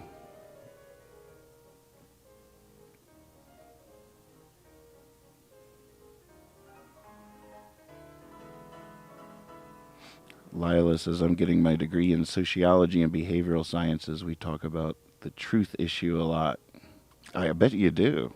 It in times like with a pandemic and a vaccine, it's such a hot topic, and everybody has their version of the truth, and we all know about the bubble that people get into and all that kind of stuff. But then it comes down to are like in it. That just puts such an urgency on it, because normally it doesn't really matter if you believe something different than I do. It's not going to kill me. So you can just be like, yeah, okay, we'll agree to disagree. But then on the other hand, like,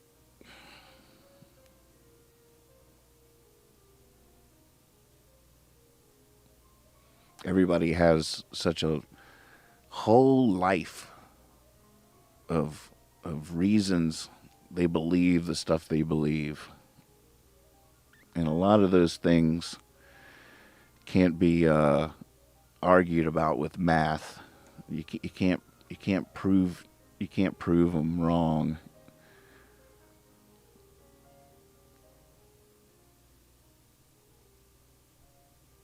That's what we always think. We always convince ourselves is, look, it's math. Like, it's all data.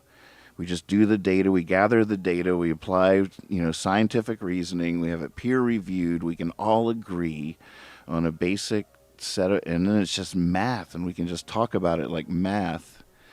And the thing is that there's no ideology that consistently embraces that creed. Everybody's picky, choosy, like a religious person, just picking and choosing which verses suit them. We will be non-scientific as they come when we want to. Everybody does it. And then everything is based on just like, at that point, once you sort of recognize that, then you can just see who all the angry people are. I don't know. Starting to lose my train of thought, I think.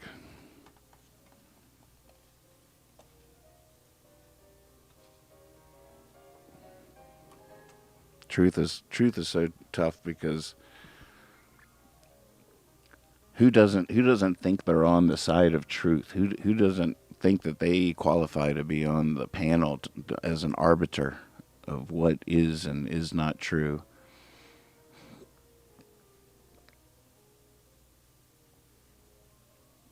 Most people feel qualified. Most people feel like they should run it.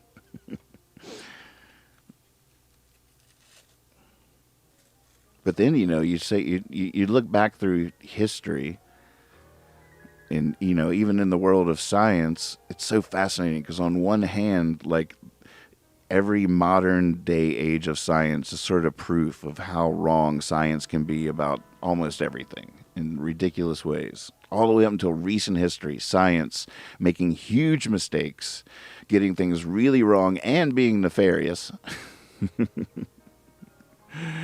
So, back in the day when they would bleed you, you would come in with a cold, and they would put leeches on your body, and they would try to bleed the demons out of you. It's easy to see in retrospect how wrong that was, and no one would believe it. That's probably not even true. I bet leeches are going to make a comeback in 22. I guarantee you. Oh, I was really going somewhere with that thought for a second too. I had a little epiphany, and then I lost my way to it.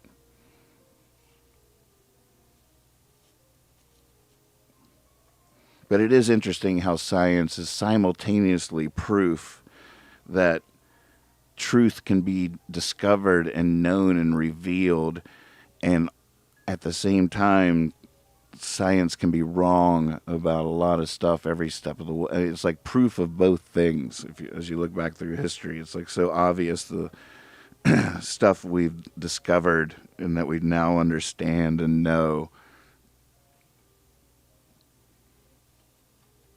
But gosh, isn't that all just like rewritten by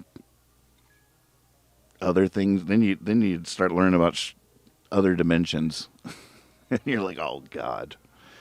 Never mind. I I really thought I had it, but now I sort of believe in these other dimensions. I don't. It's really getting somewhere. Can make a mean curry now, though. Lila says, truth is subjective, and therein lies the problem. That's such a frustrating concept, though, isn't it, to all of us? It's like 1 + 1 = 2. Like, that's where you begin. And when you take, like, logic is a class you take in college that is in the philosophy discipline. You take logic, and the whole thing is, logic is just like math with words. It's like this and this equals this. This, like, it's a math class. And that's always been like the dream of philosophers and stuff, that the truth is knowable. Hell, like God is knowable. I'm a Gnostic if I'm anything. Definitely a Gnostic.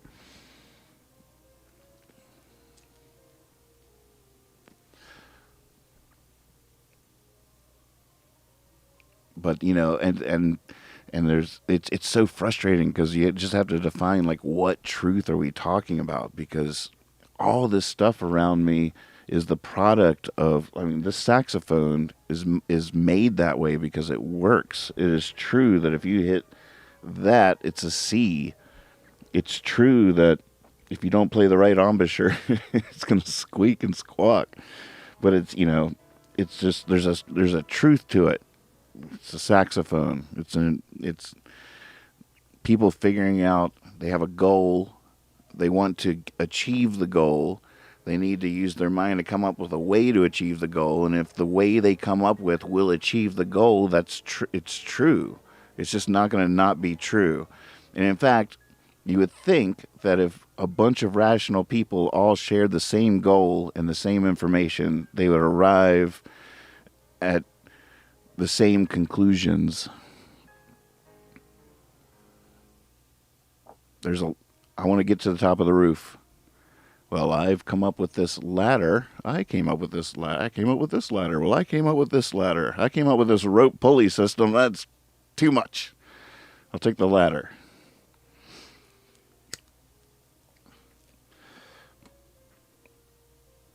Magpie says, I don't know. I think the surest sign of intelligent understanding is to recognize how much you don't know. That's certainly true. That's a fascinating thing about about all that.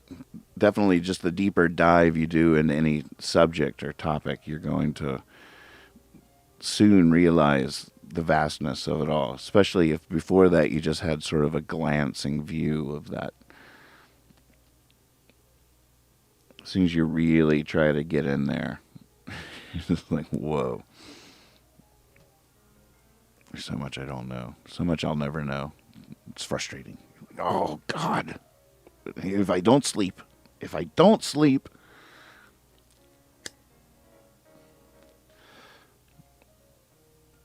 Lila says, even in biology, the 1 + 1 truth is contradicted. 1 + 1 = 2, but 1 + 1 can also equal 3.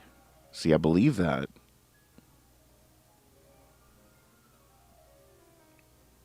We're getting somewhere, because really, like, what we're calling true doesn't necessarily, it's almost a tool in and of itself. It's like a practical thing. It's like 1 + 1 = 2 is true because you have to believe it and I have to believe it in order for it to work.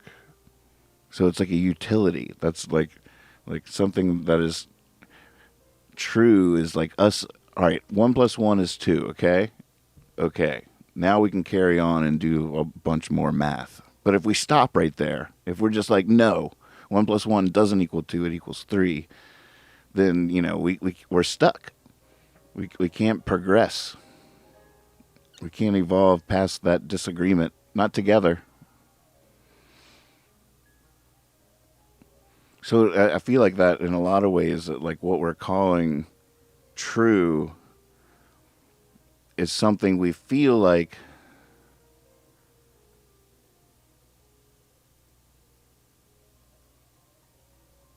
people need to agree with us.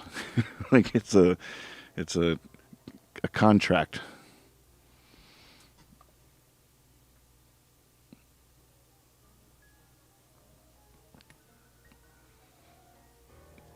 Yeah. There's just so many. I mean, because at the end of the day, it's not really that frustrating because it's so philosophical. It does have effects culturally and stuff like that. But it's like, will this piece of masking tape hold that painting to the wall? Not true. It won't. Now, not knowing that and trying to use masking tape to hang that picture on the wall, this is $1 million painting, is definitely going to guarantee that that thing falls to the ground and is smashed into 1 billion pieces. It's good to know that it's not true that that piece of tape would hold that painting up there. You're going to need a screw about that long. And the carpenter that knows that that's the truth of the matter, considering the weight, the gravity, and the support beam that we're talking about, definitely a piece of tape is not going to do it. So there's that kind of truth. And that's the kind we use all the time, all around us. And that's the kind of truth that, like, even the, some people that are completely limited in their understanding of other things probably possess truths about certain things that are important. It's not like somebody that's really wrong about something. Like somebody might be really wrong about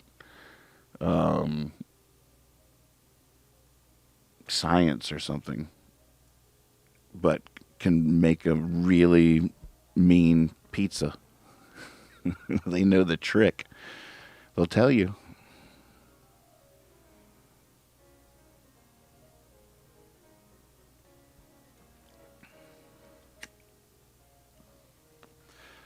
All right. Well, thanks for watching, everybody. Join Lex and I tomorrow night. I guess I've rambled so long now. I need a freaking leaving song.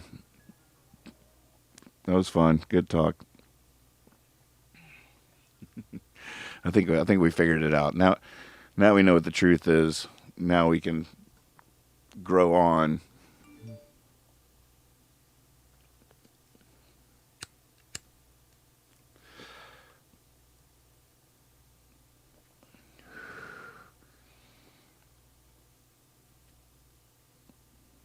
It's I love watching people interact with truth. So wait, I'm gonna go back in just for a second, because there's a lot of bulls in this China store, and one is people's religion.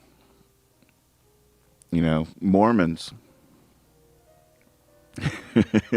Need I say? There's all kinds of religions, and we respect that, and we should. But why? Why should we respect? I mean, would anybody disagree with that? You have to. You have to, because one of them's right. You don't want to piss them off. There's all kinds of religions, and we respect that, and we should, and I think most people would agree with that. But then they never really reflect on the ramifications of such a thing. You mean to tell me that you could respect the idea that somebody is deeply religious and believes a fantastic story involving God and his relationship with humanity and their prophet, whatever it is? They live in a magic world already. And I don't mean that to besmirch them, because I live in that same magic world with them. But at the same time, how can you be shocked at anything else that they believe? We do not compartmentalize, sir.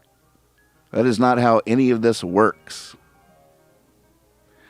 Scientists can believe in God and science at the same time because science is the language of God. They're talking to God when they're doing their science.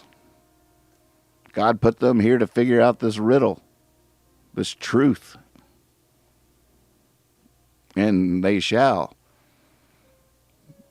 But this assertion that we compartmentalize is ridiculous. But you know, as a whole, we have no idea how to really talk to each other. It's impossible.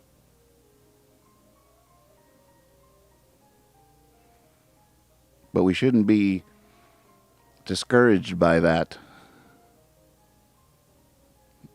That is not what the truth has come to do to us.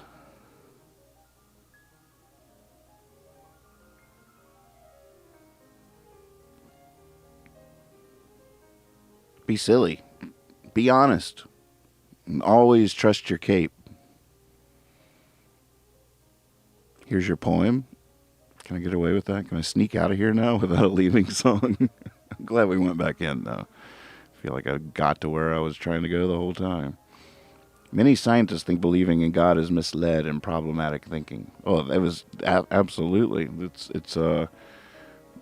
If we're really talking straight, I mean, there was a huge rise of that in the last 30 years too, where a religious person was actually somewhat shunned to a certain extent because they just couldn't relate. A lot of people in academia, they got on a little. We like to mock Christians for feeling like they are their war on Christmas and all their victimhood and stuff like that. Meanwhile, not necessarily acknowledging how you know, a lot of the realities of those judgments and how that feels and how you hide your beliefs from colleagues.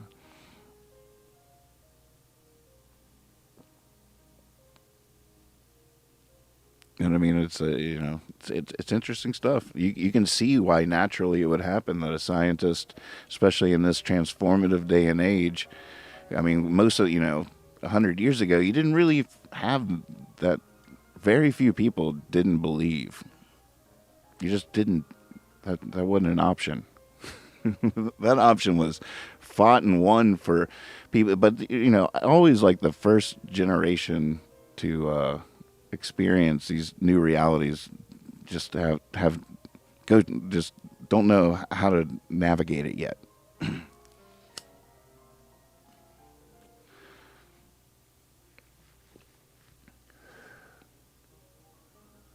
But you can see how that naturally happens.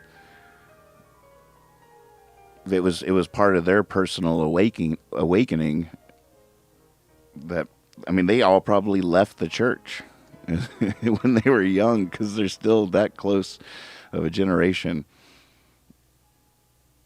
I definitely know around here, everybody went to church. And then one by one, I was like Dad's generation is when it really started cracking a little bit, but they held on pretty strong. My generation, came along to sort of put some of the finishing blows on it being like a genuine crazy social pressure across the board. And a lot of those scientists, they're just like, no, I will pursue reason. I mean, but they don't necessarily understand that the only reason they're framing it that way is because of the time that they're a part of, and they don't really understand what a little blip they are of I don't know how to describe it.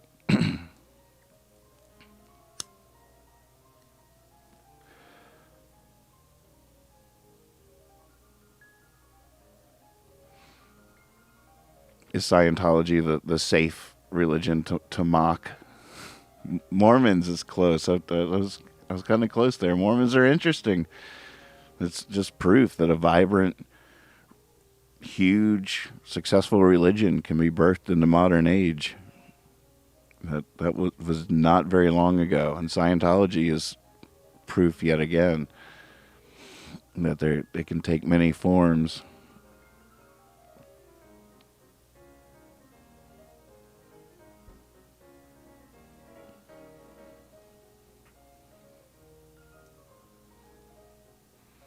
I was going to get a little Christian on you, but I won't proselytize. Is that the word?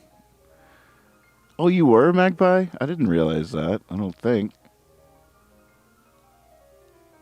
I think Dave Tiller was, too. No, he was Latter-day Saints. Is that the same thing? He was definitely door to door as a child with his dad.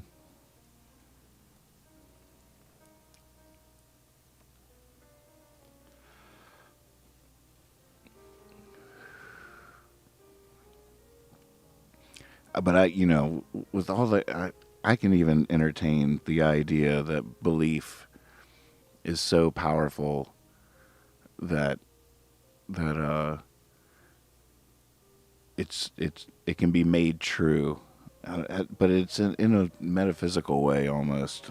But I don't know. I'm always just a slight step to the side from none of this could possibly be real, and therefore we are manifesting it somehow, and mystics have felt that way for thousands of years. Poets have felt that way, that we're manifesting in some way.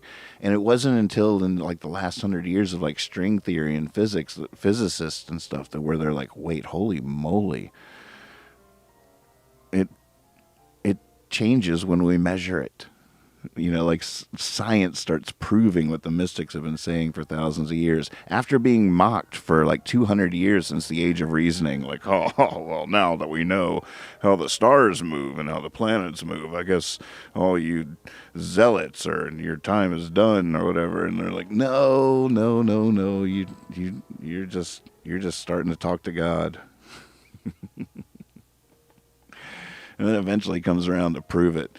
That's going to be the ultimate success of science. It's going to prove the existence of God, and we will suddenly, through that singularity, the singular moment, have opened the floodgates, and we will all become one.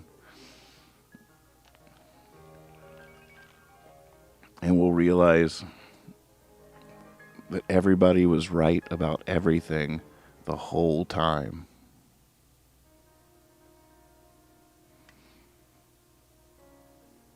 That ended so well with the music. I gotta stop right there. The music ended right on that. Dun, dun. Well, fun night, sweet dreams.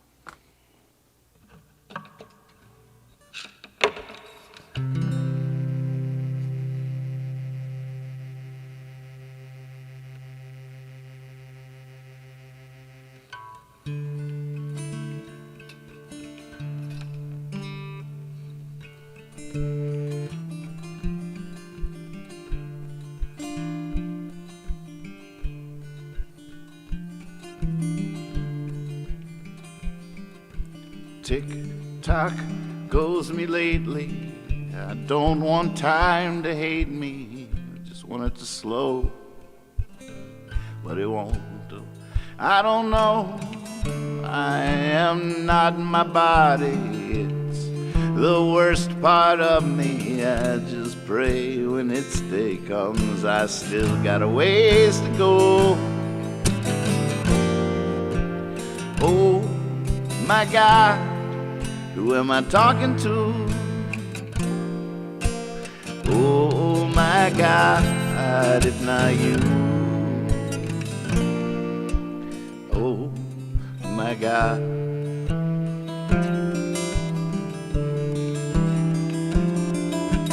All my life I've been posing questions to the quiet and wondering how it's gonna answer them, and then following all of the signs. I've seen the trees with the angels in. I've bled the gaping wound of sin. I forsook the wide, I took the narrow. Now by my faith I beg and borrow. Oh my God, who am I talking to? Oh my God, if not you.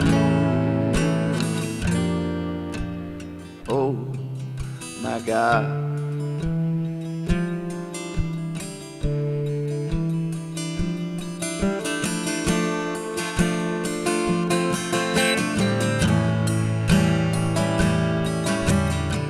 On that hallelujah day, I'll be coming home to stay. Ready my bed, warm my meat. I'm sure I'll be starving and cold, but while I have these eyes, this tongue, if the old are only wise when young, then let my love be sweat and true, and all I do be pleasing to you. Oh my God, who am I talking to? Oh my God, if not you. Oh my God, who am I talking to? Oh my God, if not you. Oh my God. Good night, everybody. Tomorrow night we get right. That's true. Be silly, be honest. Always trust your cape. That's true. I believe it. Here's your poem.